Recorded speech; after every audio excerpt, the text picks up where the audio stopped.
Olá, amigos de todo o Brasil, o desconstrucionista do Jesus histórico. O homem que tem feito muita gente por aí com o título de doutor perder o sono. Tem um pessoal nervoso na internet. Eu não posso tratar da hipótese da existência de Jesus, que é blateração 3 semanas. Esse cara é foda.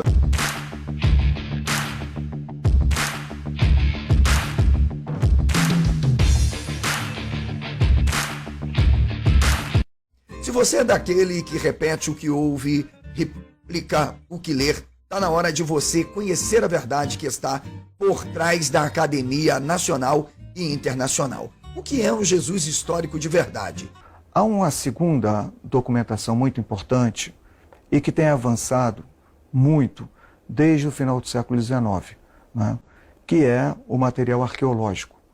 Hoje, nós conhecemos infinitamente mais sobre a época de Jesus. Por exemplo, conhecemos muito melhor a Galileia do que qualquer autor que escreveu sobre a Galileia a partir do século II. A pergunta que você faz, Antônio, ela não serve para a história.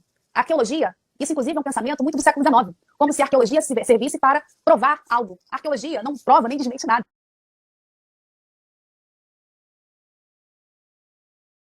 A arqueologia, nesse sentido, é fundamental, pois esse livrinho trabalha muito com a arqueologia. Tem um capítulo aqui que é fantástico. A pergunta que você faz, Antônio, ela não serve para a história. A arqueologia, isso inclusive é um pensamento muito do século XIX, como se a arqueologia servisse para provar algo. A arqueologia não prova nem desmente nada. A arqueologia, nesse sentido, é fundamental, pois esse livrinho trabalha muito com a arqueologia. Tem um capítulo aqui que é fantástico. Qual é, de fato, o interesse e a intenção por trás do Jesus histórico? Sim, eu quero dizer para você que vive dando carteirada de doutor, né? Eu estou à disposição. O ônus da prova agora é invertido. Eu estou dizendo, Jesus nunca existiu. O histórico, muito menos. Tudo não passa de uma ficção literária e uma invenção ideológica para atender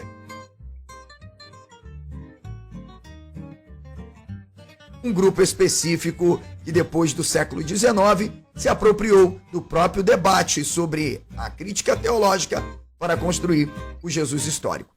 Falando sobre o Jesus histórico, um menino me cobrou, disse, professor, só tem que dizer que há consenso na academia sobre a existência de Jesus. Dane-se o consenso. Dane-se consenso. Consenso não serve para nada. Há consenso. Consenso absoluto na pesquisa de que em Gênesis 1 Deus criou o planeta Terra e o universo. E está tudo errado. Consenso não significa nada. Consenso não significa nada. Então, pode ter consenso de que Jesus existiu. Eu estou me lixando para consenso. Continua operando a lógica. Como nós não temos como provar, o consenso não prova bosta nenhuma, consenso não prova titica nenhuma. Se todos os habitantes do planeta disserem Jesus com certeza existiu, não existe com certeza só porque todos os habitantes do planeta dizem. Então vamos aprender a pensar para não falar besteira. Eu estou te entregando um combo. Jesus nunca foi um Che Guevara. Nunca. No sentido de ser lido como alguém que age como um revolucionário. Porque a cruz não era instrumento de tortura para herege nem para ladrão de carteira. É para terrorista. Então, terrorista. Se, para mim, Jesus existiu e foi um terrorista. Eu sou terrorista. Se, para mim, Jesus existiu e foi um terrorista. Se todos os habitantes do planeta disserem Jesus com certeza existiu, não existe com certeza só porque todos os habitantes do planeta dizem. Então vamos aprender a pensar para não falar besteira.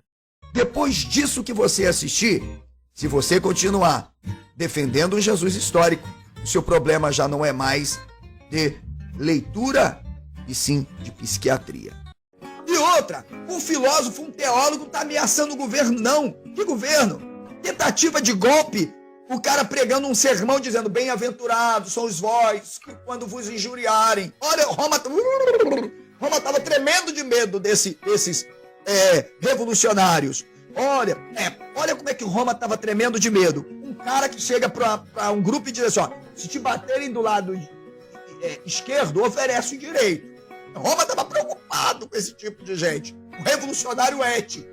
Que ameaça que esse cara está produzindo a Roma?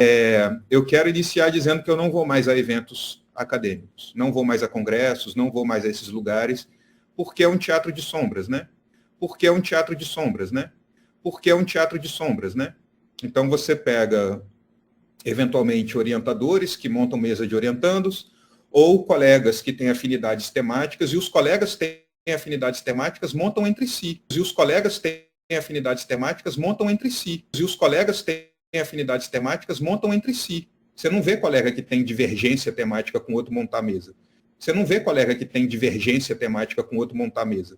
E, inclusive, se odeiam porque tem divergências. Então, são crianças que não conseguem nem conversar. E, inclusive, se odeiam porque tem divergências. Então, são crianças que não conseguem nem conversar. Não, nós não temos evidências da existência de um Jesus. Nós temos indícios. Nós temos indícios. O quê? Nós temos indícios. Como? Mas assim como não é possível dizer que Jesus existiu, também não é possível dizer que Jesus não existiu. Se todos os habitantes do planeta disserem Jesus com certeza existiu, não existe com certeza, só porque todos os habitantes do planeta dizem. Então vamos aprender a pensar para não falar besteira. Se, pra mim, Jesus existiu e foi um terrorista. E aí, por causa dessa formatação, tudo o que existe sobre Jesus é uma construção, é uma invenção. Por que invencionismo? Porque é tudo inventado. É uma elaboração com intenções. Mas não é que Paulo é invencionista e os evangelhos são tradição histórica. Não, é invencionice nos evangelhos e invencionice em Paulo. É invencionice em tudo. Como? E aí eu entendo que isso casa perfeitamente com o seu método de análise, com o seu olhar, porque não tem como, até mesmo a ideia desse Jesus bonzinho, desse Jesus amor, ele não ter intenções por trás, não ser uma figura política, por determinar comportamento, por determinar moral, por determinar bem e mal, né? Jesus nunca foi um Che Guevara, nunca, no sentido de ser lido como alguém que age como um revolucionário sem Instrumento de tortura para herege nem para ladrão de carteira, é para terrorista. Então, terrorista. Se, para mim, Jesus existiu e foi um terrorista. Eu estou usando a categoria que a gente usa hoje. Os árabes querem expulsar o imperialismo de lá, a gente chama eles de terroristas. Jesus queria fazer a mesma coisa, é terrorista. O vento que venta lá, venta cá. Olhou e falou assim, pô, peraí. Se Jesus, na verdade, não é Deus, não é o Filho de Deus, porra, mas esse Jesus da Bíblia aí, ele tá muito parecido com Roma. É bonzinho, desse Jesus amor. Esse Jesus daí, é por isso que o povo se sujeita à religião. É bonzinho, desse Jesus amor. É por isso que o povo se sujeita, de fato, à opressão. Esse Jesus é muito ético. É bonzinho, desse Jesus amor. Jesus queria fazer a mesma coisa, é terrorista. Esse Jesus, ele é muito complacente com o Império Romano. Jesus nunca foi um Che Guevara. É bonzinho, desse Jesus amor. Jesus queria fazer a mesma coisa, é terrorista. É um Jesus que diz, apódote, pague imposto. Isso não é... Você já viu um revolucionário fazer isso? É bonzinho, desse Jesus amor. É um Jesus e um Paulo que de fato faz com que a classe trabalhadora se sujeite e veja a classe dominante como divina. É bonzinho, desse Jesus amor. Ao ponto de construírem uma teologia, vem Carnalzinho, vem você, Pondezinho, a turminha, mas vocês vão sentir que o couro vai comer no lombo de vocês, tá bom? Esse cara é foda. Então você vai ter justamente a oportunidade de se inventar o Jesus, que é justamente o que, prestem só bem atenção, vai acontecer lá no início, no meado do século XX, quando a historiografia começa a ganhar campo, o que se vai chamar revisão histórica. Vem apanhar do papai aqui, né? Esse cara é foda. É, revisionismo histórico. Então se começa a construir. E aí, o Engels vai produzir um trabalho, veja, totalmente ideológico. Ideológico. Ele decide, supostamente, historicizar o cristianismo. Ele começa a fazer o contrário. Anacronismo. Ele pega a mente moderna, os fenômenos que envolvem a sociedade do século XIX e o remete para o primeiro século. Ele tenta buscar uma configuração de um Jesus que não tinha um Jesus anti-imperialista, um Jesus revolucionário. Nunca. No sentido de ser lido como alguém que age como um revolucionário. Que irá fazer? Ele vai escrever essa obra que está aqui, que eu vou ler com vocês. Põe na tela, professor, já tá. Eu vou ver se eu consigo dar um zoom. Peraí. Revolucionário que lutava contra a opressão do Império Romano. Mostrem para mim. Eu só estou pedindo uma prova. Agora eu já não estou pedindo evidência. Beleza? Para todos esses aí. Cometia atos terroristas e suicidas. Não, nós não temos evidências da existência de um Jesus. Falando sobre o Jesus histórico, um menino me cobrou, disse, professor, só tem que dizer que há consenso na academia sobre a existência de Jesus. Dane-se o consenso. Consenso não significa nada. Então, pode ter consenso de que Jesus existiu. Eu tô me lixando para consenso. Continua operando a lógica. Como nós não temos como provar, o consenso não prova bosta nenhuma, consenso não prova titica nenhuma.